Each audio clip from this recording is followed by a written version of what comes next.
Hello दोस्तों, welcome to CG पाठशाला। मैं हूं विद्या और हम लोग देखने रहे थे स्टेट इलेक्शन कमीशन के बारे में। ठीक है, स्टेट इलेक्शन कमीशन के बारे में। ठीक है, पंचायती राज की सीरीज़ में यह हरिराम पटेल के बुक का 9th एडिशन है और इसमें हम पूरा पंचायती राज विथ ऑब्जेक्टिव कंप्लीट कर रहे हैं। तो अगर आप चाहते हैं कि पूरा आए, ठीक है, एंड तक, तो आप इसको शेयर और लाइक ज़रूर करना है, क्योंकि जिससे हमको मोटिवेशन मिलता है ना, कि हम पूरा कंप्लीट करें। नहीं तो फिर अगर इतने कम व्यूज़ जाएंगे तो फिर हमको मोटिवेशन नहीं मिलता है ना। ठीक है, तो चलिए स्टार्ट करते हैं। जमानत राशि या प्रतिभूति निक्षेप। इस लेक्चर में ना मैं थोड़ा सा जो पहले बता चुकी हूँ उसको एकदम ज़्यादा देर तक बहुत लंबा नहीं खींचूंगी, थोड़ा सा जल्दी जल्दी चलेंगे। क्योंकि क्या होगा कि ये चैप्टर बहुत ज़्यादा बड़ा है और अगर हम लोग बहुत लंबा खींच दिए तो बहुत लंबा चला जाएगा, है ना। तो इसलिए थोड़ा सा जल्दी करने की कोशिश करेंगे। ठीक है, तो जमानत राशि या प्रतिभूति निक्षेप जो है ना, सिक्योरिटी डिपॉजिट, तो छत्तीसगढ़ पंचायत निर्वाचन नियम 1995 के धारा 33 के तहत प्रतिभूति निक्षेप या सिक्योरिटी डिपॉजिट के बारे में बोला गया है। ठीक है, कौन से धारा 33 के तहत बोला गया है। तो पंच को कितना देना पड़ता है, अनारक्षित को 50 रुपये, और आरक्षित हो गया तो जस्ट उसका आधा हो जाता है ना। और आरक्षित वर्ग में कौन आते हैं, SC ST OBC और महिलाएं आ जाती है। सरपंच में 1000 रुपये, है ना, और आरक्षित होगा तो जस्ट आधा। जनपद पंचायत में इसका डबल, ठीक है, 2000 रुपये। जिला पंचायत में 2000 का डबल 4000 रुपये हो जाता है। ठीक है, तो 50, 1000, 2000 एंड 4000 रुपीज़ इसका होगा, और आरक्षित का क्या हो जाएगा, जस्ट आधा हो जाएगा। राशि का जमा करना जिला रिटर्निंग अधिकारी, मैंने बताया था सबसे ऊपर में कौन था, राज्य निर्वाचन आयोग। उसके बाद में फिर कौन था, जिला निर्वाचन आयोग। उसके बाद में फिर कौन था, रिटर्निंग अधिकारी था, फिर पीठासीन अधिकारी था, और फिर अन्य लोग थे जो उनकी मदद करने के लिए थे। ठीक है, तो राशि जो जमा कराना है ना, जिला रिटर्निंग अधिकारी या जिला कोषागार, जो जिला के कोषागार मतलब जिसमें पैसा वैसा रखते हैं, उसमें जमा करना है। ठीक है, एक ही स्तर पर 2 पदों के लिए चुनाव लड़ते हैं तो अलग अलग जमानत राशि जमा करने की आवश्यकता नहीं होती है। ठीक है, मतलब देखो, सपोज ये 2 पदों के लिए चुनाव लड़ते हैं ना एक ही स्तर पर, तो अलग अलग जमानत राशि देने की ज़रूरत नहीं होती है। अधिक राशि वाले जमानत राशि जमा करना पड़ता है। जैसे एग्जांपल बता रही हूँ, पंच और सरपंच के लिए एक पर्सन चुनाव लड़ता है तो उसको सिर्फ सरपंच के लिए पैसा देना पड़ेगा, पंच के लिए नहीं देना पड़ेगा। पंच के लिए उसको 25 रुपये 50 रुपये नहीं देना पड़ेगा, उसको सिर्फ सरपंच के लिए देना पड़ेगा 1000 रुपये या 500 रुपये। ठीक है, तो इस तरीके से होगा। ठीक है, मतलब सिर्फ हायर लेवल वाले का देना पड़ेगा। और जैसे कि अगर सपोज जनपद पंचायत और सरपंच के लिए लड़ रहे हैं तो जनपद पंचायत का पैसा देना पड़ेगा 2000 रुपये, है ना। अलग अलग स्तर पर चुनाव लड़ने के लिए अलग अलग जमानत राशि जमा करनी पड़ती है। अच्छा, ये बताइए, स्टेट इलेक्शन कमीशन अभी छत्तीसगढ़ में कौन है? अजय सिंह है। कौन है? अजय सिंह। याद कराते चलती हूँ मैं, क्योंकि क्या होता है ना, भूल जाता है इंसान। तो धारा और जो लोग हैं ना, उनको बार बार रिपीट करते रहना चाहिए। निम्नलिखित परिस्थिति में अभ्यर्थी को जमानत राशि वापस संप्रहरण कर दिया जाएगा, मतलब कि वापस कर दिया जाएगा। छत्तीसगढ़ पंचायत निर्वाचन नियम 1995 के धारा 85 के तहत वापस कर दिया जाएगा यदि मतदान के पूर्व अभ्यर्थी की मृत्यु हो जाए। मतदाता के पहले ही अभ्यर्थी की मृत्यु हो गई तो सूची के प्रकाशन के बाद, मतलब कि जैसे वोटिंग हो गया, उसका सूची आ गया कि कौन जीता कौन है या हुआ, मतलब ये सब आ गया। उसके बाद में जैसी भी दशा हो, निक्षेप यथाशीघ्र वापस कर दिया जाता है। ठीक है, मतलब अगर मृत्यु हुई तो यथाशीघ्र वापस कर दिया जाता है, जितना जल्दी से जल्दी हो।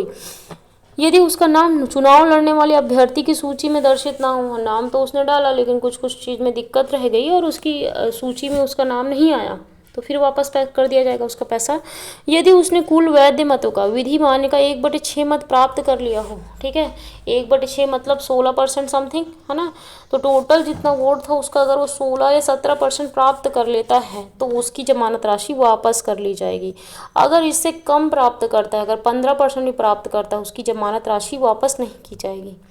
निम्नलिखित अभ्यर्थी में अभ्यर्थी का जमानत राशि संप्रहत जब्त कर ली जाती है ना।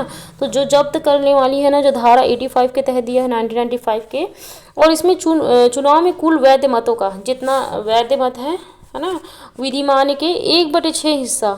देखो, वैध मत मतलब कि वोटिंग जितना पड़ा और जितना वोट वैध हुआ, मतलब कि कुछ वोट ऐसा भी हो सकता है कि किसी ने चुना डालना था 2 बार, 2 अलग अलग बटन दबा दिया तो गलत हो जाएगा, या फिर 2 जगह वो लगा के स्टैम्प मार के डाल दिया तो वो बोर्ड जो क्या हो जाएगा, खराब हो जाएगा, है ना। तो वैध मत है उसका अगर 1/6 हिस्सा प्राप्त नहीं होता उसको, इस स्थिति में ना जमानत राशि संप्रहत जब्त कर ली जाती है, जिसे जमानत जब्त नाम से भी जाना जाता है। ठीक है। यदि कोई अभ्यर्थी या उसका विधिक प्रतिनिधि निर्वाचन परिणाम की घोषणा के 6 माह के भीतर प्रतिभूति निक्षेप वापस के लिए दावा नहीं करता, मतलब सपोज इलेक्शन हो गया, अब उसको नहीं पता कि जो पैसा हम लोग दिए हैं वो वापस भी मिलता है, उसको नॉलेज ही नहीं है, और तो वो एप्लीकेशन ही नहीं देता कि मेरे को मेरा पैसा वापस दो, मेरे को 16% से ज़्यादा वोट मिला है, तब भी लोग जब्त कर लेंगे 6 महीने के अंदर। अगर ना नहीं वो उसने दावा नहीं किया ना कि उसको पैसा अपना वापस चाहिए, तो वो जब्त हो जाएगा और वो राज्य सरकार के संप्रहत जब्त हो जाएगा। ठीक है। ठीक है, आगे बढ़ते हैं। नामांकन पत्रों, नाम निर्देशन पत्र की जांच या स्क्रूटनी, संवीक्षा मतलब जांच होता है या फिर स्क्रूटनी होता है नामांकन पत्रों का। तो प्रावधान क्या है, छत्तीसगढ़ पंचायत निर्वाचन नियम 1985 के धारा 35 के तहत संवीक्षा, स्क्रूटनी या जांच बोला जाता है। आशय क्या है, अभ्यर्थी द्वारा अपने उम्मीदवार हेतु प्रस्तुत नाम निर्देशन पत्र को जांच करना नामांकन पत्रों की संवीक्षा कहलाता है। ठीक है। प्रस्तुत जो नाम है ना उसको ना जांच करना ही संवीक्षा कहलाता है। कब होगा, नामांकन पत्र भरने की अंतिम तारीख के अगले कार्य दिवस से नामांकन पत्रों की संवीक्षा प्रारंभ हो जाती है। नामांकन पत्र भर दिए उसकी अंतिम तारीख से ना वो संवीक्षा मतलब जांच स्टार्ट हो जाता है, क्या सही है, सब कुछ सही है कि नहीं है, ये डैश डैश डैश पूरा सब चीज़ चालू हो जाता है। कौन करता है, रिटर्निंग अधिकारी द्वारा अगले दिनों तक होता है, 3 दिनों तक ना पूरा जांच किया जाता है क्या है, सब सही है कि नहीं है ऐसा। तो रिटर्निंग अधिकारी ही क्या करता है, जांच करता है। उम्मीदवार की ओर से शामिल कौन कौन सदस्य होते हैं, जो उम्मीदवार होता है उनकी तरफ से कौन शामिल होते हैं, तो उनके निर्वाचन अभिकर्ता होते हैं, है ना। निर्वाचन अभिकर्ता जिसको ये अपॉइंट करते हैं। उम्मीदवार का प्रस्तावक होता है, वही एक प्रस्तावक, है ना, एक हो सकता है या 2 हो सकता है, ज़्यादा एक मिनिमम होना चाहिए। या एक अन्य व्यक्ति जो उम्मीदवार द्वारा समक्ष रूपेण प्राधिकृत हो, मतलब कि जो अपने साथ लाया हुआ हो, है ना, कि ठीक है आप आ सकते हैं या फिर चलो करके। और प्रस्तावक हो सकता है, उनके निर्वाचन अभिकर्ता हो सकता है। तो ये सब सदस्य होते हैं शामिल। निहरता है क्या होगा, निम्न आधार पर रिटर्निंग अधिकारी नामांकन फॉर्म को नामंजूर कर सकता है। ठीक है। अब पूरा चेक वेक कर लिया, डॉक्यूमेंट सब कुछ सही है कि नहीं, तो अब उसको कुछ गलती लगा या फिर कोई दिक्कत लगा, तो क्या दिक्कत लग सकता है उसको, उस पद हेतु अर्हताओं को पूर्ण नहीं करता हो, मतलब कि जिस पोस्ट के लिए है, सपोज वो पोस्ट है ST के लिए और वो पर्सन है जनरल से, तो फिर नामांकन रद्द हो जाएगा, गलत नहीं हो पाएगा, हम नहीं एक्सेप्ट कर पाएंगे ऐसा वाला। यदि प्रस्तावक नामांकन पत्र पर हस्ताक्षर हेतु निर्हित तो यह वास्तविक ना हो, है ना, मतलब हस्ताक्षर के लिए ना वो ना निर्हित हो, या फिर वो जो पर्सन है वो वास्तविक ना हो। यदि कोई उम्मीदवार एक से अधिक नामांकन फॉर्म एक ही पद के लिए जमा करे, मतलब अगर पंच के लिए वो 2 फॉर्म जमा कर दिया तब भी अनर्ह हो जाएगा। ऐसे नामांकन फॉर्म जो अंतिम तारीख के बाद जमा किया गया हो, जो डेट है पर्टिकुलर उसके बाद अगर जमा किया है तो वो भी अनर्ह हो जाएगा। नामांकन पत्र में कोई संशोधन किया गया हो, नामांकन पत्र भर दिया उसमें मैंने बार बार संशोधन किया है, गलत गलत काट के किया गया है, तो वो भी गलत मतलब वो तब भी वो एक्सेप्ट नहीं होगा। यदि उम्मीदवार स्वघोषणा पत्र या शपथ पत्र या प्रस्तावक प्रतिभूति निक्षेप संबंधी प्रावधानों का पालन ना करता हो, मतलब कि अब पंच पद के लिए तो कुछ नहीं लगता, लेकिन सरपंच, जनपद और जिला के लिए तो शपथ पत्र लगता है, और अगर वो शपथ पत्र प्रस्तुत नहीं किया तो वो अनर्ह हो जाएगा। उदाहरण, यदि सरपंच पद के नामांकन पत्र के साथ प्रतिभूति निक्षेप नवगत ना जमा किया हो, मतलब अगर पैसा नहीं दिया है तो नामांकन पत्र अवैध घोषित हो जाएगा। ठीक है, पैसा नहीं दिया है तो भी अवैध घोषित हो जाएगा। तो जो उनका जो क्राइटेरिया था उसको पूर्ण नहीं किया तो वो अवैध हो जाएगा। नाम निर्देशन पत्र के अवैध घोषित होने पर अपील, अब आप अवैध हो गए अब घोषित, तो अपील किसको करेंगे, पुनरीक्षण करो, मेरा फिर से जांच करो, मेरे को ऐसा कर दिया गया। तो ये ना यदि रिटर्निंग ऑफिसर किसी अभ्यर्थी के नामांकन पत्र को नामंजूर करता है तो कारण सहित अपना निर्णय लिखेगा। ठीक है, कारण सहित बताएगा कि क्यों आखिर हुआ ऐसा, क्यों? छत्तीसगढ़ पंचायत निर्वाचन नियम 1995 की धारा 36 के तहत ना वो पूरा अपना कारण सहित निर्णय लिखेगा। अपील किसको किया जाएगा? अगर आप नाम ने अपने डाला और उन्होंने नहीं एक्सेप्ट किया, आपको निर्हित कर दिया, तो आप किसको अपील करेंगे? यदि चुनाव में नाम निर्देशन पत्र रिटर्निंग अधिकारी के द्वारा अवैध घोषित कर दिया जाता है तो अभ्यर्थी निम्नलिखित अधिकारियों के पास पुनरीक्षण के लिए अपील करेगा। तो पंच और सरपंच जी गाँव वाले में लोग सबके सब कहाँ जाएंगे? अनुविभागीय अधिकारी राजस्व, मतलब ग्राम स्तर के जो लोग हैं पंच सरपंच, वो अनुविभागीय अधिकारी राजस्व के पास जाएंगे। जनपद पंचायत सदस्य होगा ना तो कलेक्टर के पास जाएगा, और जिला पंचायत सदस्य के मामले में वो संभागायुक्त के पास जाएगा। ठीक है, संभाग का आयुक्त जो होता है ना उसके पास जाएगा जिला पंचायत के मामले में। जनपद पंचायत के मामले में कलेक्टर के पास जाएगा। सरपंच या सरपंच के मामले में अनुविभागीय अधिकारी राजस्व के पास जाएगा। ये सब ध्यान देने वाली योग्य बातें हो जाती है, इम्पॉर्टेंट हो जाता है किसके पास जाएगा, क्योंकि ये सब ये ना भूल जाता है इंसान, तो इसको ध्यान देने की ज़्यादा ज़रूरत है आपको। ठीक है, आगे बढ़ते हैं। अभ्यर्थियों का वापस लिया जाना।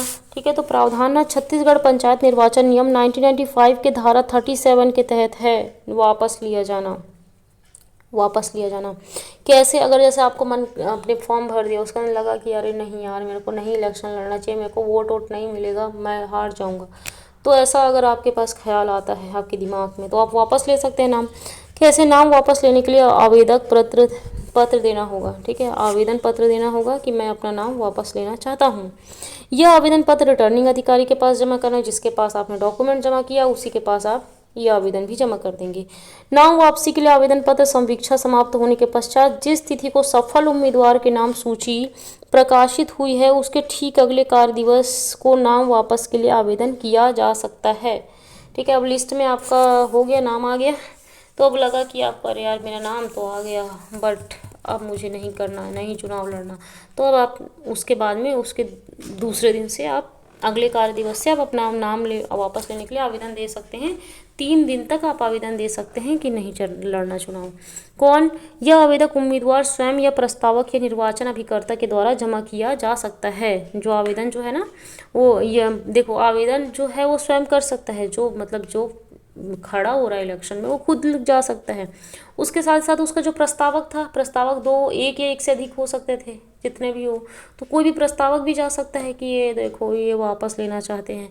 उसके बाद या फिर निर्वाचन जो अभिकर्ता के द्वारा ना जमा किया जा सकता है ना। अगर उम्मीदवार निर्वाचन अभिकर्ता नियुक्त करते हैं ना, है ना, तो अगर उम्मीदवार आवेदक स्वयं जमा करता है तो नामांकन तत्काल रद्द कर दिया जाएगा। मतलब अगर उम्मीदवार खुद जाता है कि मुझे अपना नाम वापस लेना है तो तत्काल रद्द कर दिया जाएगा, लेकिन कोई दूसरा उसका लेके जाता है तो उसके लिए थोड़ा सा सोचना पड़ेगा, देखना पड़ेगा, सब कुछ वो करना पड़ेगा। लेकिन अगर प्रस्तावक आवेदक पत्र जमा करता है तो इसकी जाँच रिटर्निंग अधिकारी करता है और सही होने पर रद्द कर दिया जाएगा। नाम वापसी के लिए आवेदन करने पर वह सफल हो जाएगा तो उसकी जमानत राशि वापस कर दी जाएगी, है ना। मतलब अगर वो एकदम खुद ही लेके गया और कोई दूसरा भी लेके गया तब भी से अगर जांच वाँच किया गया और उसमें लाया गया कि हाँ सही है ये चाहते हैं, तो उनका जमानत जो राशि है ना वो वापस कर दी जाएगी। नाम वापसी के लिए आवेदन करने के पश्चात आवेदक वापस नहीं लिया जा सकता, है ना। नाम वापसी के लिए अगर आवेदन करने के पश्चात आवेदन वापस नहीं लिया जा सकता। मतलब तुमने एक बार आवेदन कर दिया है कि मेरे को नाम वापस लेना है, अब इसका मतलब ये नहीं कि आपका जब तक एक्सेप्ट नहीं हुआ तब तक आप फिर से वापस मूड बदल गया, अब फिर से लड़ना है, मेरा आवेदन वापस दो करके, ऐसा नहीं कर सकते आप। एक बार आवेदन कर दिए कि मुझे नहीं लड़ना है, मतलब वो वापस नहीं होगा, वो बार बार ऐसा नहीं होगा कि ले लिए फिर वापस दे दिए, ऐसा वाला टाइप का। ठीक है, अंतिम सूची कब होगा? नाम वापसी के अंतिम तारीख से अगले कार्य दिवस को अंतिम सूची जारी की जाती है। मतलब अब 3 दिन तक वैसे टाइम रहता है, उसके बाद में फिर अंतिम सूची जारी की जाएगी कि ये पर्सन अब चुनाव लड़ना चाहते हैं अंतिम रूप से। अब यह सूची रिटर्निंग अधिकारी जारी करता है, वही सब डॉक्यूमेंट लिया है तो वही जारी करेगा। चुनाव चिन्हों का आवंटन। अब चुनाव चिन्हों का आवंटन ना छत्तीसगढ़ पंचायत निर्वाचन नियम 1995 के धारा 39 के तहत है। चुनाव चिन्हों का आवंटन रिटर्निंग अधिकारी करता है। कौन करता है? रिटर्निंग अधिकारी करता है ना। ना तो उम्मीदवार ना ही रिटर्निंग अधिकारी अपने मन से चुनाव चिन्ह मांग व दे सकता है। कोई भी उम्मीदवार और ना ही रिटर्निंग अधिकारी भी अपने मन से नहीं दे सकता चुनाव चिन्ह, वो उनको जो पर्टिकुलर रहेगा उसी के अकॉर्डिंग देना पड़ेगा। यदि प्रतीक आवंटन असंगत हो तो निम्न अधिकारी के पास अपील पुनरीक्षण किया जा सकता है। जो मतलब जो प्रतीक जो आवंटन है ना वो सही नहीं है, जो तुमको दिया गया चुनाव चिन्ह वो सही नहीं है, तो इसका जो अपील जो है ना पुनरीक्षण किया जा सकता है। ग्राम पंचायत पंच और सरपंच होता है ना, इन्हीं का चुनाव होता है, तो वो लोग ना जिला निर्वाचन अधिकारी के पास में अपील कर सकते हैं, हमारा जो वो चुनाव चिन्ह है वो सही नहीं है या फिर सही नहीं दिया गया है, तो ये जिला निर्वाचन अधिकारी के पास बोल सकते हैं। जनपद पंचायत सदस्य ना संभागीय आयुक्त को बोल सकते हैं, और उसके जिला पंचायत के जो सदस्य हैं ना वो राज्य निर्वाचन आयोग को बोल सकते हैं। ये कभी भी अपने ऊपर के लेवल के ऊपर जाते हैं, है ना, अगर सही नहीं है तो क्योंकि जो वहाँ पे जो है रिटर्निंग अधिकारी वो भी तो अच्छे खासे बड़े पोस्ट में ही हैं, तो उससे थोड़ा सा ऊपर ही जाना पड़ेगा। तो ग्राम पंचायत के मामले में जिला निर्वाचन अधिकारी के पास जाना पड़ेगा, जनपद के मामले में संभागीय आयुक्त के पास जाना पड़ेगा, और जिला पंचायत सदस्य के मामले में राज्य निर्वाचन आयोग के पास जाना पड़ेगा। चुनाव मतपत्र का रंग क्या क्या होगा, तो पंचायत चुनाव में मतदाता एक साथ ग्राम पंचायत में पंच, सरपंच और जनपद पंचायत सदस्य तथा जिला पंचायत में जिला पंचायत सदस्य के पद हेतु एक ही समय में एक ही दिन में मतदान कराता है। ठीक है, एक ही दिन में मतदान होता है। अब मतदान तो आपको पता है सदस्य लोगों का होता है जनपद और जिला में, और यहाँ पे पंच और सरपंच का होता है। तो इन चारों पद हेतु ना मतदान के पहचान में किसी प्रकार का भ्रम ना हो, कोई लोग जो डाल रहे हैं वोट उनको कोई दिक्कत ना हो, इसलिए चारों पदों के लिए मतदान का रंग अलग अलग रखा जाता है। तो वो कौन कौन सा है, पंच के लिए सफ़ेद रखा जाता है, सरपंच के लिए नीला, ठीक है, आकाश, जनपद पंचायत के लिए पीला, और जिला पंचायत के गुलाबी पिंक। ठीक है, तो जिला पंचायत के लिए गुलाबी या पिंक, जिला पंचायत के लिए और जनपद पंचायत के लिए पीला, सरपंच के लिए नीला और पंच के लिए सफ़ेद। ठीक है, अब देखो ये जो है ना ये फिक्स नहीं है कि जो है मतलब मैक्सिमम ऐसी रखने की कोशिश की जाएगी, बट चेंज भी किया जा सकता है। इन मतपत्रों का रंग स्थायी नहीं है, इन्हें प्रत्येक चुनाव के समय में परिवर्तित किया जा सकता है ना, लेकिन अलग अलग रखा जाएगा सबके लिए, है ना, कि कन्फ्यूज़न ना हो। उसके बाद है ना देखो बांटने की प्रक्रिया, मतलब जो चुनाव चिन्ह है ना उसको बांटने की प्रक्रिया। चुनाव चिन्ह अल्फ़ाबेटिकल ऑर्डर में बांटे जाते हैं। यह अल्फ़ाबेटिकल ऑर्डर जो है ना देवनागरी लिपि में जारी की जाती है। ठीक है, जैसे आपका नाम आया है ना, तो वो अल्फ़ाबेटिकल ऑर्डर देवनागरी लिपि में जारी की जा सकती है। ठीक है, देखो देवनागरी लिपि और यहाँ पे जो अल्फ़ाबेटिकल है वो थोड़ा सा आपको थोड़ा ध्यान देना पड़ेगा। यहाँ पे अल्फ़ाबेटिकल ऑर्डर देवनागरी लिपि में जारी की जाती है, ये ऐसा दिया हुआ है।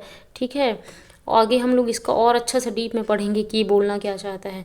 पंच, सरपंच, जनपद सदस्य, जिला सदस्य, इन सब के लिए चुनाव चिन्ह पहले से ही राज्य निर्वाचन आयोग निर्धारित करके रखता है कि क्या क्या होगा, उस समय दिक्कत ना हो करके पहले से निर्धारित करके रख देते हैं। चुनाव चिन्ह का बंटवारा रिटर्निंग ऑफिसर द्वारा किया जाता है। ये चुनाव चिन्ह का है, वो तो बंटवारा कौन करेगा, रिटर्निंग ऑफिसर करेगा। और राज्य निर्वाचन आयोग द्वारा निर्धारित निर्वाचन चिन्हों को सुमेलित कीजिए। ठीक है, तो यहाँ पे क्वेश्चन दिया है ना, तो देखो सबसे पहले पंच के लिए ना, पंच थोड़ा लो पोस्ट है ना, तो इसमें क्या दिया जाएगा, इनको बाल्टी दी जाएगी, बाल्टी भी छोटा ही है ना। उसके बाद सरपंच के लिए ना, सरपंच के लिए क्या दिया जाएगा, आपको टेबल दिया जाएगा, टेबल सिर्फ थोड़ा और बड़ा हुआ तो बाल्टी दिया गया पंच को, फिर उसके अंदर थोड़ा और बड़ा पोस्ट गया तो टेबल दिया गया। फिर जनपद के सामने अगर गया ना तो उसको साथ टेबल के साथ है पंखा भी दिया जाएगा, टेबल के साथ पंखा भी। और जिला पंचायत है ना तो थोड़े पढ़े लिखे होंगे, बड़ा पोस्ट है तो उसको श्याम पट्ट दिया जाएगा। इस तरीके से क्या हो जाएगा, पंच का बाल्टी तो वन का सी, हाँ 1 का सी, उसके बाद में दूसरे का ए, सेकंड का ए, ये डी ऑप्शन हो जाएगा हमारा। ठीक है, अब चलो आगे बढ़ते हैं। हाँ, तो ये सब ना चिन्ह जो है ना उम्मीदवार के इस तरीके से डिसाइड होगा। जैसे अम्बा प्रसाद है, अम्बा प्रसाद, ठीक है, तो अम्बा प्रसाद, अब देखो स्पेलिंग यहाँ पे देखिए, स्पेलिंग के अकॉर्डिंग करते, लेकिन दोनों का जो नाम है वो सेम हो गया, तो सेम हो गया दोनों का नाम ना, तो अब यहाँ पे देवनागरी लिपि में आएंगे, मैं यही बताना चाह रही थी उस समय। अब देवनागरी लिपि में आएंगे और यहाँ पे आप देखेंगे कि ये अम्बा आधा माँ वाला है, आधा माँ और बा, क्योंकि उन लोगों को हिंदी और अपना इंग्लिश नाम दोनों देना रहता है, तो दोनों के अकॉर्डिंग वो डिसाइड करते हैं, सेम सेम हुआ तो अम्बा प्रसाद है तो यहाँ पे ये वाले को पहले लिया जाएगा, और ये वाला अम वाला बा मतलब ऊपर में चंद बिंदु है उसको ना 2 सेकंड में लिया जाएगा। फिर उसके बाद में माला भारती है, ML भारती होगा, तो ये जो पॉइंट वाला है ना उसको हटा देंगे, इससे भारती का बी लिए, भारती BHARTI भारती, तो बी आया ना, क्योंकि ए वाले को ले लिए थे तो भारती, अब भारती को ले लिए। उसके बाद में ना कछेंदी लाल आत्माराम, के का है ना, तो के का है तो के का लिए। उसके बाद में कछेंदी लाल यशवंत सिंह, तो यहाँ पे ना दोनों का कछेंदी लाल था, ठीक है। तो आत्माराम इसके बाद में वाला जो वर्ड है वो ई से चालू हुआ और इनका जो है वाई से चालू हुआ, तो इसलिए यहाँ पे आत्माराम वाले को पहले लिया गया और यशवंत को बाद में लिया गया। उसके बाद में एस कुमार, तो कभी भी पॉइंट वाला जो है ना उसको नहीं लिया जाता, ठीक है, बस कुमार को ले लिया, कुमार से के से चालू किया तो यहाँ पे कुमार को लिया। फिर उसके बाद में ये पंडित वंडित को नहीं लिया जाता, रामचंद्र तो आर से लिया इसने, पंडित से नहीं लिया, रामचंद्र से लिया, आर से लिया इसने। उसके अंदर ठाकुर सुरेंद्र मोहन जो है ना, तो ठाकुर को इसने नहीं लिया है, ठाकुर को इन्होंने कैलकुलेट नहीं किया है क्योंकि सरनेम हो जाता है। सुरेंद्र से इन्होंने कैलकुलेट किया है, तो आर के बाद ऐसा आता है तो सुरेंद्र को कैलकुलेट किया है।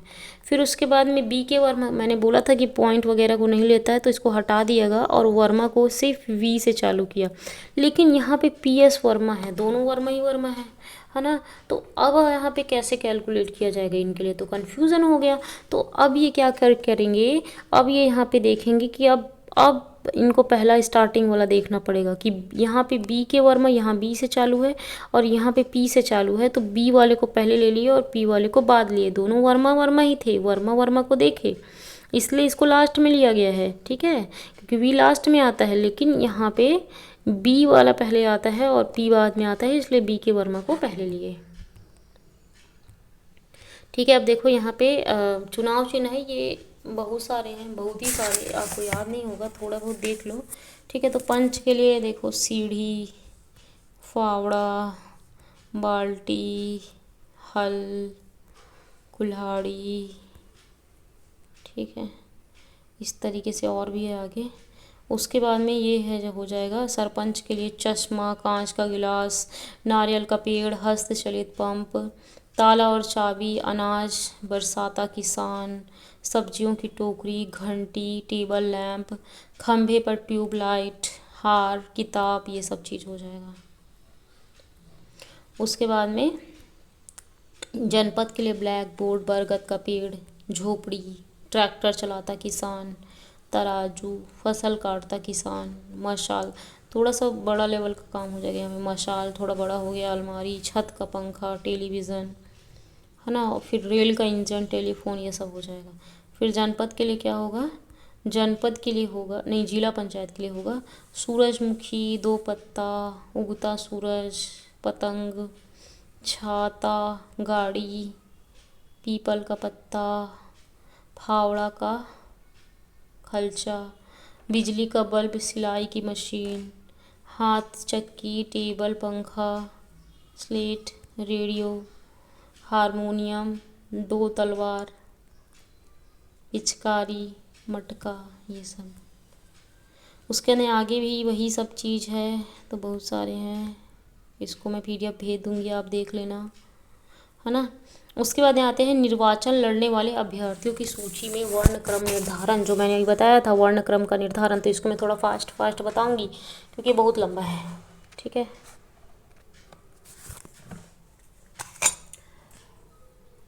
पंचायत निर्वाचन नियम 1995 के नियम 38 2 और 3 में दिया गया है वर्ण क्रम का निर्धारण, है ना। मत पत्र में जो मुद्रण होगा ना वो हिंदी भाषा की देवनागरी लिपि में होगा, और वर्ण क्रम का निर्धारण जो है ना उनके नाम की अंग्रेजी वर्णमाला अल्फ़ाबेट के आधार पर होगा। ठीक है, मतलब कौन से वर्ण क्रम के अकॉर्डिंग डिसाइड करें ना, तो अंग्रेजी वर्णमाला के आधार पर होगा। और जो मुद्रण जो होगा ना, मतलब जो नाम मतपत्र में जो छपेगा वो हिंदी भाषा के देवनागरी लिपि में छपेगा, जो नाम छपेगा।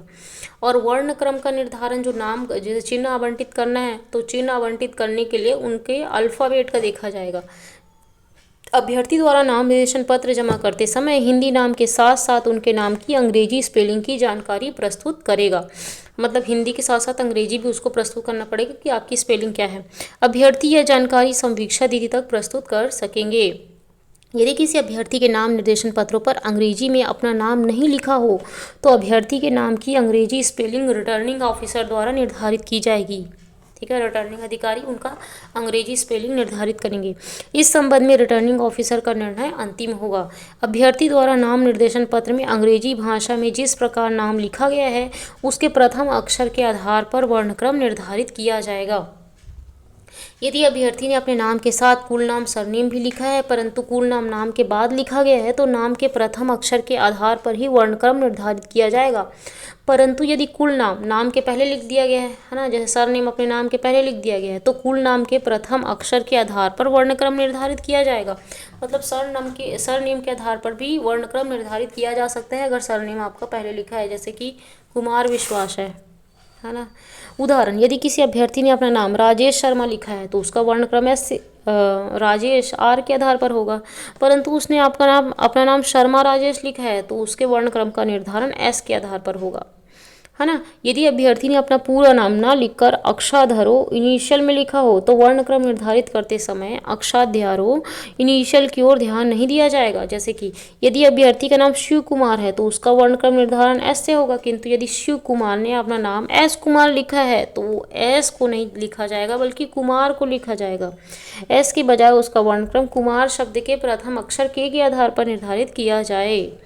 यदि अभ्यर्थी का नाम मदन लाल भारती है तो उसका वर्णक्रम निर्धारण एम से होगा, किंतु यदि अभ्यर्थी मदन लाल भारती ने अपना नाम एम एल भारती लिखा है तो उसका निर्धारण बी से होगा, बी से होगा। शब्द के प्रथम अक्षर बी के आधार पर निर्धारित किया जाएगा। परंतु यदि समझ आ गया ना, है ना, तो डॉट वाला जो होता है ना, स्टार्टिंग में जो डॉट लगा के रख लेते हैं एम रामास्वामी अय्यर, ठीक है, तो एम को हटा दिया जाएगा और आर से स्टार्ट किया जाएगा। परंतु यदि अक्षाध्यारों का प्रयोग करने वाले दो अभ्यर्थियों के नामों के शेष बचे भाग जिस पर उपरोक्तानुसार वर्णक्रम निर्धारित होगा एक समान हो, तो जैसे कि पी एस वर्मा और बी के वर्मा, है ना, हमने ऊपर एग्जाम्पल देखा था। तो डॉट है, अब देखो डॉट के बाद वाला देखा गया वर्मा, दोनों का वर्मा, डॉट के बाद दोनों का सेम। अब इस कंडीशन में इनको पहले वाले को देखने की जरूरत पड़ जाएगी। पहले वाले में इन लोग जाएंगे, स्विच करेंगे पी में और फिर यहाँ पे करेंगे बी में। बी पहले दिखेगा तो बी के वर्मा को पहले लिखेंगे, पी एस वर्मा को बाद में लिखेंगे। उनका पारस्परिक वर्णक्रम निर्धारित करने में उनके अक्षाध्यारों के प्रथम अक्षरों के विचार में लिया जाए। इस उदाहरण में बी के वर्मा का नाम पहले और पी एस वर्मा का नाम बाद में रखा जाएगा, किंतु ये वर्णक्रम वीबी और वीपी श्रेणी में रहेंगे। 7वां, यदि किसी अभ्यर्थी द्वारा अपने नाम के साथ आधार सूचक शब्द, शैक्षणिक योग्यता दर्शाने वाले शब्द, पैतृक नाम, व्यवसाय दर्शाने वाले शब्द या किसी उपाधि को दर्शाने वाले शब्द जोड़े गए हैं, जैसे डॉक्टर, इंजीनियर, आचार्य, पंडित, वैद्य, प्रोफेसर, हकीम, मेजर, कर्नल, लेफ्टिनेंट, राजा, ठाकुर, कुंवर, महंत, लाला, चौधरी आदि ये सब अगर रख गया है तो वर्णक्रम निर्धारित करते समय इन शब्दों को नज़रअंदाज किया जाएगा। मतलब कि जो आदर सूचक जो शब्द है ना उसको नहीं किया जाएगा, एक्सेप्ट नहीं किया जाएगा, उसको नज़रअंदाज किया जाएगा। जैसा ठाकुर मनमोहन सिंह, तो एम से चालू होगा, ठाकुर से नहीं। यदि उदाहरण ना, यदि कोई अभ्यर्थी नाम डॉक्टर आनंद मोहन लिखता है तो उसका वर्णक्रम आनंद के ए अक्षर से चालू होगा, डॉक्टर के डी से नहीं चालू होगा। और जैसे कुछ ऐसे शब्द जो आधार सूचक और कुल नाम दोनों को दर्शाने वाले होते हैं, जैसे कि ठाकुर, चौधरी, पंडित, ऐसे स्थिति में प्रश्न में यदि इन शब्दों के कुल नाम के रूप में लिखा हो तो इन शब्दों के कुल नाम मानेंगे, अन्यथा इनको उपाधि मानकर वर्णक्रम निर्धारित करते समय ध्यान नहीं दिया जाएगा, क्योंकि समानता कुल नाम के बाद लिखते हैं। उदाहरण, गंगा प्रसाद ठाकुर है तो ठाकुर मान सिंह नामों में गंगा प्रसाद ठाकुर के वर्ण का निर्धारण गंगा पर होगा, है ना। निर्धारित होगा, क्योंकि यहाँ पे ठाकुर शब्द कुल नाम के रूप में प्रयुक्त होता है ना, ठाकुर। जबकि ठाकुर मान सिंह जो है ना, यहाँ पे पहले लगा दिया गया ठाकुर, है ना, तो यहाँ पे एम से चालू होगा क्योंकि उनका नाम मान सिंह से चालू हुआ, तो मान के नाम पर आधारित होगा, क्योंकि यहाँ ठाकुर शब्द एक उपाधि या आधार सूचक शब्द के रूप में होता है, कोई अपना नाम ठाकुर नहीं लिखता, ठीक है, इसलिए। उसके नेक्स्ट है, यदि अभ्यर्थी अधिक अभ्यर्थियों के नाम एक समान हो तो प्रत्येक नाम के आगे उसके पिता का नाम जोड़कर, मतलब ज़्यादा नाम सेम सेम है तो उसके पिता का नाम आगे जोड़कर उसके निवास स्थान या व्यवसाय उल्लेख करते उसे विभेदित और विस्तारित किया जाए, और ऐसे अभ्यर्थियों के नामों के वर्णक्रम का निर्धारण उनके विस्तारित नामों के आधार पर किया जाए। उदाहरण, है ना, तो जैसे कि ना किशोर बाबूलाल है और किशोर आत्माराम है, तो अब यहाँ पे क्या करेंगे, किशोर किशोर तो सेम था, तो अब उनके पिताजी का नाम देख लेंगे ना, है ना, तो क्या होंगे, आत्माराम उनके पिताजी का नाम था, तो आत्माराम वाले को ऊपर रखा जाएगा और बाबूलाल वाले को क्या रखेगा, किशोर बाबूलाल को सेकंड नंबर पे रखा जाएगा। उसके बाद उसी तरीके से किशोर परासिया है और किशोर नयापुरा है ना, तो किशोर ना नयापुरा को पहले रखा जाएगा, किशोर किशोर तो दोनों सेम है, एन पहले आता है तो नयापुरा को पहले रखा जाएगा और परसिया को बाद में रखा जाएगा, ठीक है। उसके अंदर किशोर ठेकेदार है और किशोर बैंड मास्टर है, तो ये व्यवसाय है उन्होंने अपने सरनेम में रखा है।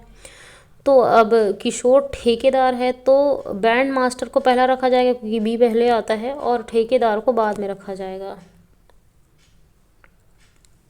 ये दो अभ्यर्थियों के नामों के प्रथम अक्षर एक जैसे हो तो नाम में द्वितीय अक्षर के आधार पर वर्णक्रम निर्धारित किया जाए। यदि नाम के प्रथम और द्वितीय अक्षर एक जैसे हो तो तृतीय अक्षर के आधार पर वर्णक्रम निर्धारित किया जाए, और यदि नाम के प्रथम द्वितीय और तृतीय अक्षर एक जैसे हो तो चौथे अक्षर के आधार पर वर्णक्रम निर्धारित किया जाए, और इसी रीति का आगे अनुसरण किया जाए जब तक कि नामों में भेद न किया जा सके तब तक देखा जाएगा। उदाहरण, यदि राम नारायण तथा राम प्रसाद अभ्यर्थियों के प्रथम तीन अक्षर आर ए तथा एम एक समान होने के कारण वर्णक्रम का निर्धारित चौथा अक्षर एन पी के आधार पर किया जाएगा।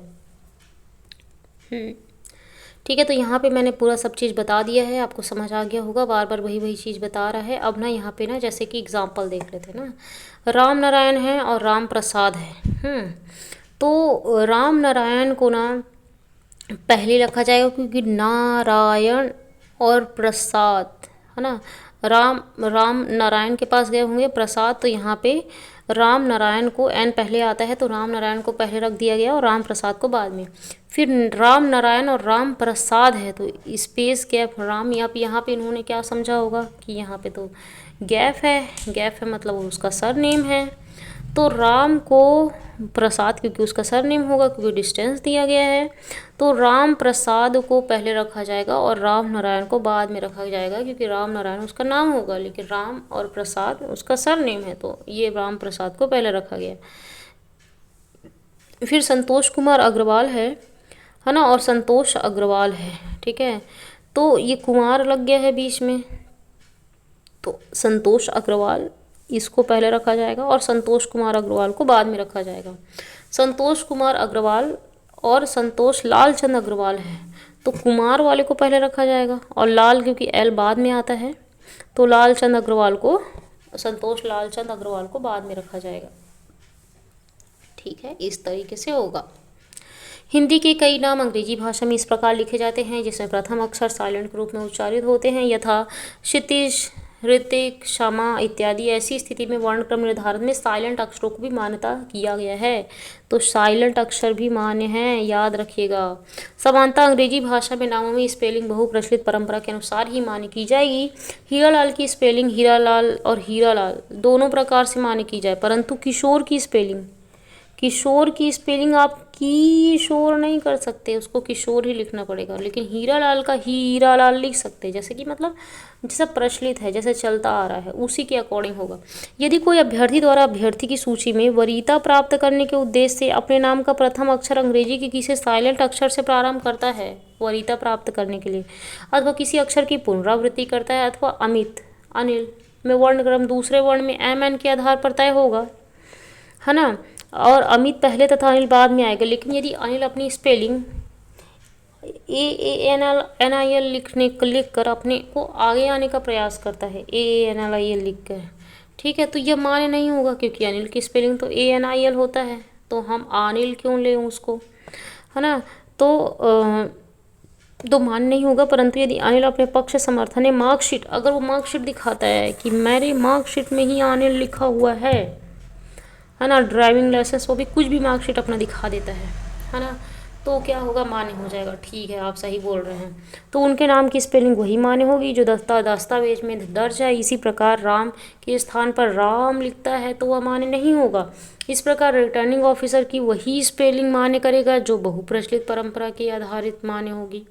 अभ्यर्थी के नाम की अंग्रेजी स्पेलिंग को लेकर विवाद की स्थिति उत्पन्न होती है तो रिटर्निंग ऑफिसर अभ्यर्थी से इस आशय की अपेक्षा कर सकता है कि वो अपने पक्ष समर्थन में अंग्रेजी नाम के दस्तावेज था भारत निर्वाचन आयोग द्वारा जारी वोटर आईडी, भारत सरकार राज्य सरकार द्वारा जारी पहचान पत्र, passport, Aadhaar card, PAN card, driving licence, ये सब चीज़ डॉक्यूमेंट में जो लिखा है उसी के अकॉर्डिंग मान्यता देगा। मान्यता प्राप्त विश्वविद्यालय बोर्ड द्वारा जारी शैक्षणिक अंकसूची इत्यादि प्रस्तुत करे जिससे निष्कर्ष पर पहुंचा जा सके। अभ्यर्थी के नाम की अंग्रेजी स्पेलिंग के निर्धारण में रिटर्निंग ऑफिसर द्वारा लिया गया निर्णय अंतिम निर्णय के रूप में मान्य होगा। ठीक है, अब देखो थोड़ा सा छोटा सा एक टॉपिक बचा हुआ है, इसको मैं 3 पेज का ये जल्दी से इसको ख़त्म कर देती हूँ, नहीं तो फिर तीसरा पार्ट भी लाना पड़ेगा तो जो कि ज़्यादा लंबा हो जाएगा। ठीक है, तो लास्ट तक बनी रहेगा, थोड़ा सा ही बचा है। एक साथ सदस्यता का प्रतिषेध। ठीक है, तो प्रावधान है छत्तीसगढ़ पंचायती राज अधिनियम 1993 के धारा 41 के अंतर्गत किया गया है। एक साथ सदस्यता का प्रतिषेध। एक उम्मीदवार 2 पदों के लिए नामांकन दाखिल कर सकता है जो कि नामांकन फॉर्म जमा करते समय प्रायोजित तथा दोनों पदों को विजित करने के पश्चात किसी एक पद को धारण कर सकता है जो अपने मतदान क्षेत्र से संबंधित वार्ड, ग्राम पंचायत, जनपद पंचायत या जिला पंचायत हो सकता है। यदि कोई व्यक्ति एक से अधिक पदों पर निर्वाचित हुआ हो तो उसे सबसे बाद में निर्वाचित हुए पद से 10 दिन के भीतर विहित पदाधिकारी अर्थात कलेक्टर या अतिरिक्त कलेक्टर को यह सूचना देना पड़ेगा कि वो पंचायत के कौन से पद पर सेवा करना चाहता है। जैसे कि सपोज वो किस चीज़ में हो गया, पंच में भी जीत गया और सरपंच में भी जीत गया, तो उसको बताना पड़ेगा कि उसको किस चीज़ में रहना है। तो ना उसको बताना पड़ेगा कि मैं सरपंच में रहना चाहता हूँ, मैं पंच पोस्ट में रहना चाहता हूँ। अगर वो नहीं बताया 10 दिन के अंदर तो विहित प्राधिकारी मान लेगा कि इसको बड़ा वाला पोस्ट चाहिए। कोई भी इंसान को छोटा पोस्ट नहीं चाहिए होता है तो वो मान लेगा कि उसको बड़ा पोस्ट चाहिए, है ना। तो सूचना देना पड़ेगा यदि वो पंचायत के कौन से पद पर सेवा करना चाहता है। परंतु यदि वह व्यक्ति 10 दिन के भीतर सूचना नहीं देता तो विहित प्राधिकारी के द्वारा निम्नलिखित क्रम में पद के लिए विकल्प मान लिया जाएगा। अगर वो सबसे ऊपर से नीचे तक आएगा, मतलब अगर वो जिला पंचायत में जीता, जनपद पंचायत में जीता, उसको तो मानेगा कि वो जिला पंचायत का सदस्य बनना चाहता है। अगर वो जनपद पंचायत में जीता और ग्राम पंचायत में जीता सरपंच पद के लिए तो मान लिया जाएगा कि वो जनपद पंचायत सदस्य के लिए रहना चाहता है, सरपंच में नहीं। अगर वो ग्राम पंचायत सरपंच में जीता और ग्राम पंचायत के पंच में जीता तो वो मान लिया जाएगा कि वो सरपंच में रहना चाहता है, पंच में नहीं। अगर वो चाहता है कि मैं बताऊं कि मुझे छोटा पोस्ट चाहिए तो वो लिख के दे सकता है 10 दिन के अंदर। यदि वह व्यक्ति सूचना देने से पहले किसी पद के लिए शपथ ले लेता है, सपोज वो जीत गया सरपंच और पंच लेकिन वो पंच का शपथ लेता है तो मान लिया जाएगा कि वह उस व्यक्ति ने पंच पोस्ट का चयन किया है, उस पोस्ट का चयन किया है। ठीक है, तो ग्राम पंचायत में ना कौन हो सकते हैं, ग्राम पंचायत में पंच एवं सरपंच हो सकते हैं। एक पद धारण करने वाले पदाधिकारी। 2 पद कौन धारण करता है, ग्राम पंचायत लेवल पे उप सरपंच करता है। उप सरपंच पंच भी होता है और उप सरपंच भी होता है ना। अपने पद को छोड़ थोड़ी ना देता है पंच अगर उप सरपंच बनता है तो पंच में भी रहता है, उप सरपंच में भी रहता है। जनपद पंचायत है ना, तो जनपद पंचायत सदस्य, जनपद पंचायत अध्यक्ष, उपाध्यक्ष दोनों पद में रहता है ना। मतलब जो अध्यक्ष है वो जनपद पंचायत सदस्य भी रहता है और उपाध्यक्ष है वो भी जनपद पंचायत सदस्य ही होता है, तो वो दोनों पोस्ट धारण करते हैं। ठीक है, और जिला पंचायत सदस्य है ना, तो वो जिला पंचायत अध्यक्ष के पोस्ट में भी है और साथ ही साथ में वो सदस्य भी है। और उपाध्यक्ष भी ना उपाध्यक्ष के पोस्ट में भी है और सदस्य के पोस्ट में भी, ऐसा है। चुनाव प्रचार के लिए व्यय की सीमा, तो ना ये इम्पोर्टेंट है। ग्राम पंचायत में 2 लाख आप व्यय कर सकते हैं, जनपद पंचायत में 3 लाख व्यय कर सकते हैं और जिला पंचायत में 5 लाख व्यय कर सकते हैं। चुनाव प्रचार प्रसार में पैसा लगता है ना, तो उसी के लिए ग्राम पंचायत में 2 लाख, जनपद पंचायत में 3 लाख और जिला पंचायत में 5 लाख। प्रतिदिन खर्च का विवरण आज कितना खर्च हुआ इसका विवरण रिटर्निंग अधिकारी को देना आवश्यक हो जाता है। ठीक है। निर्वाचन के लिए मतपत्र, ठीक है, मतदान, निर्वाचन के लिए मतदान, ठीक है। मतदान की तारीख 20 दिन पूर्व मतदाता केंद्र की सूची प्रकाशित होगी, ठीक है, 20 दिन पहले ही हो जाती है कि कौन कौन से केंद्र में मतदान होगा, ठीक है। निवित मत क्या होता है? टेंडर वोट, इंपॉर्टेंट है। टेंडर वोट ना, ये इससे क्वेश्चन आता है ना, प्रदाता, यह मतपत्र बैलेट पेपर उस मतदाता वोटर को दिया जाता है जिसने अभी तक मत नहीं दिया है। उसने मत तो नहीं दिया है, उसके हाथ में ब्लू वो नहीं लगा हुआ है, ठीक है, स्याही, किंतु उसके नाम से मत दिया जा चुका है, तुम्हारे नाम से दिया जा चुका है, लेकिन तुम्हारे हाथ में स्याही नहीं लिखा है, लगा है, और तुमने वोट नहीं दिया है।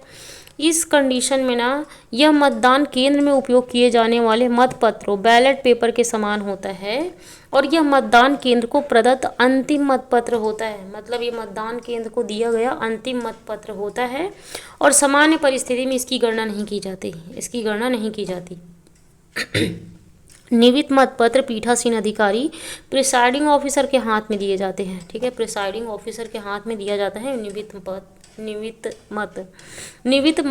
को मत पेटी में नहीं डाला जाता, ठीक है, मत पेटी में नहीं डाला जाता, वो प्रिसाइडिंग ऑफिसर जो होता है उसके पीठासीन अधिकारी जो कि केंद्र में, सेंटर में होता है, उसी को दिया जाता है कि ये वोट नहीं डाले हैं लेकिन फिर भी से इनके नाम से वोट पड़ गया तो ये इस वोट को रखे रहते हैं, सामान्य स्थिति में नहीं इसकी गणना की जाती, ठीक है। बट इन्होंने कहीं पे भी ये नहीं बताया है कि किस कंडीशन में इसकी गणना की जाती है, तो मैं भी बताने में असमर्थ हूँ आपको इस चीज़ का। निर्विरोध निर्वाचन, उस पद पर केवल एक ही अभ्यर्थी ने नामांकन भरा हो तो निर्विरोध निर्वाचन हो जाएगा। उस पद के लिए अनेक अभ्यर्थी द्वारा नामांकन भरा गया किंतु नियमित तारीख के पूर्व केवल एक अभ्यर्थी को छोड़कर शेष अन्य सभी अभ्यर्थियों ने अपना नाम वापस ले लिया तो ये निर्विरोध निर्वाचन हो जाता है ना। निर्वाचन का स्थगन, यदि मतदान की तारीख के पहले रिटर्निंग अधिकारी को यह ज्ञात होता है कि कोई अभ्यर्थी उस वर्ग का नहीं है जिसके लिए वह स्थान आरक्षित है तो इस संबंध में निर्धारित प्रक्रिया में जांच करने के बाद यह पाया जाता है कि नाम निर्देशन पत्र स्वीकार करने में त्रुटि हुई है तो निर्वाचन स्थगित कर दिया जाता है, ठीक है। यदि मतदान केंद्र के पूर्व अभ्यर्थी की मृत्यु हो जाए तो निम्न परिस्थितियां होगी। यदि एक से अधिक अभ्यर्थी शेष रहे तो मतदान स्थगित नहीं होगा किंतु एक ही अभ्यर्थी बचा रहे और 2 लोग थे, एक की मृत्यु हो गई तो अन्य सभी अभ्यर्थियों का मृत्यु हो जाए तो मतदान स्थगित हो जाएगा। एक ही बचा है, बाकी सबकी मृत्यु हो गई तो मतदान स्थगित हो जाएगा, लेकिन उन्होंने नाम वापस ले लिया तो मतदान स्थगित नहीं होगा, लेकिन सबकी मृत्यु हो गई तो नाम स्थगित, मतलब चुनाव स्थगित हो जाएगा, ठीक है। नेक्स्ट है मतदान स्थगित करने के पश्चात नए निर्वाचन की प्रक्रिया प्रारंभ की जाएगी, है ना, जिसमें वो व्यक्ति मतदान स्थगित किए जाने के समय, जो मतदान स्थगित किए जाने के समय जो लड़ने के लिए खड़ा था, अब उसको फिर से पूरा प्रोसीजर करने की ज़रूरत नहीं है, उसका सब चीज़ पहले से है, बाकी नए लोग जो आ रहे हैं उनको करने की ज़रूरत है। तो लड़ने वाला अभ्यर्थी था उसके लिए अतिरिक्त नाम निर्देशन आवश्यक नहीं होगा। जिस व्यक्ति ने मतदान रद्द किए जाने के पूर्व अपनी अभ्यर्थिता वापस लेने की सूचना दे दी हो वह ऐसे रद्द किए जाने वाले पश्चात निर्वाचन के लिए अभ्यर्थी के रूप में नाम निर्दिष्ट किए जाने के लिए पात्र होगा। मतदान को शून्य घोषित करना, यदि राज्य निर्वाचन आयोग को यह विनिश्चित हो गया कि मतदान केंद्र में मत पेटी गैर कानूनी ढंग से निकाले गए हों, नष्ट किए गए हों, खो गए हों या क्षति किए गए हों, है ना, ये सब चीज़ अगर उनको दिखता है कि ऐसे ऐसे काम किए जा रहे हैं जो कि मतदान के लिए सही नहीं है, आदि स्थिति में उस मतदान केंद्र के मतदान को शून्य घोषित किया जाए और दोबारा मतदान के लिए नई तिथि को घोषणा किया जाता है, मतदान को स्थगित कर दिया जाता है ऐसे कंडीशन में। उसके बाद में आते हैं निर्वाचन मामलों में न्यायालय के द्वारा हस्तक्षेप का वर्जन, तो ये ओ में दिया था। प्रावधान छत्तीसगढ़ पंचायती राज अधिनियम 1993 के धारा 121 के अंतर्गत दिया गया है, ठीक है, धारा 121 के अंतर्गत दिया गया है कि न्यायालय हस्तक्षेप नहीं करेगा। निर्वाचन क्षेत्र का परिसीमन एवं स्थानों का आवंटन संबंधी मामलों को न्यायपालिका में प्रश्नगत नहीं किया जा सकता, ठीक है, कैसे यहाँ पे ऐसा किया हो, न्यायपालिका में नहीं जाया जा सकता। निर्वाचन याचिका प्रावधान छत्तीसगढ़ पंचायती राज अधिनियम 1993 के धारा 122 के अंतर्गत दिया गया है। निर्वाचन याचिका और विधि निर्माण राज्य विधानमंडल करेगा, विधानमंडल मतलब विधानसभा और विधान परिषद द्वारा समकक्ष विहित अधिकारी के समक्ष करेगा। ग्राम पंचायत में ना अनुविभागीय अधिकारी राजस्व करेगा, निर्वाचन की याचिका। जनपद पंचायत के मामले में कलेक्टर को करा जाएगा और जिला पंचायत के मामले में संचालक पंचायत को किया जाएगा। ठीक है, तो निर्वाचन की याचिका। ग्राम पंचायत के मामले में अनुविभागीय अधिकारी राजस्व, जनपद पंचायत के मामले में कलेक्टर और जिला पंचायत के मामले में संचालक पंचायत। याचिका, चुनाव को याचिका द्वारा प्रश्नगत किया जाएगा, याचिका के द्वारा प्रश्नगत किया जाएगा। अवधि, अधिसूचित होने के 30 दिन के भीतर निर्वाचित याचिका दी जाएगी। ठीक है, ऐसी कोई भी अर्जी तब तक ग्रहण नहीं की जाएगी जब तक वह उस तारीख से जिसको प्रश्नगत निर्वाचन अधिसूचित किया गया था 30 दिन के भीतर पेश ना की जाए। ठीक है, ओके। मतगणना द्वारा किसके द्वारा होता है? पीठासीन अधिकारी ना, मतगणना अधिकारी और विभिन्न उम्मीदवारों के गणना अभिकर्ता, ये सब मतगणना करते हैं। और अपवाद ना, सामान्य परिस्थिति में निविद मतपत्र की गणना नहीं की जा सकती। वो निविद मतपत्र जो था ना, जो लोगों ने अलग से ला के दिया था, ठीक है, मतलब कि उसका क्या हुआ था, अलग से उसने वो वोटिंग में उनके नाम पे कोई और वोट डाल के चला गया। ठीक है, लेकिन फिर भी से क्या हुआ कि वो बोले कि मैं तो वोट दिया ही नहीं हूँ, तो वो निविद मतपत्र होता है, टेंडर वोट होता है, तो उसकी गणना नहीं की जाएगी। बराबर होने पर ना रिटर्निंग अधिकारी द्वारा लॉटरी निकालते हैं, लॉट पद्धति से परिणाम घोषित किया जाएगा। अगर बराबर वोट हो गए तो निर्वाचन प्रमाण पत्र, रिटर्निंग अधिकारी द्वारा प्रमाण पत्र दिया जाएगा कि आपने इलेक्शन में भाग लिया था। ठीक है, इस तरीके से। तो चलो आज ये ख़त्म हो गया, बहुत बड़ा टॉपिक था, मैं थोड़ा जल्दी चली क्योंकि बहुत ज़्यादा लंबा हो गया था वीडियो, है ना। और इतने लंबा वीडियो बनाने में बहुत मेहनत लगती है, तो लाइक कर दीजिएगा। ठीक है, बाय बाय।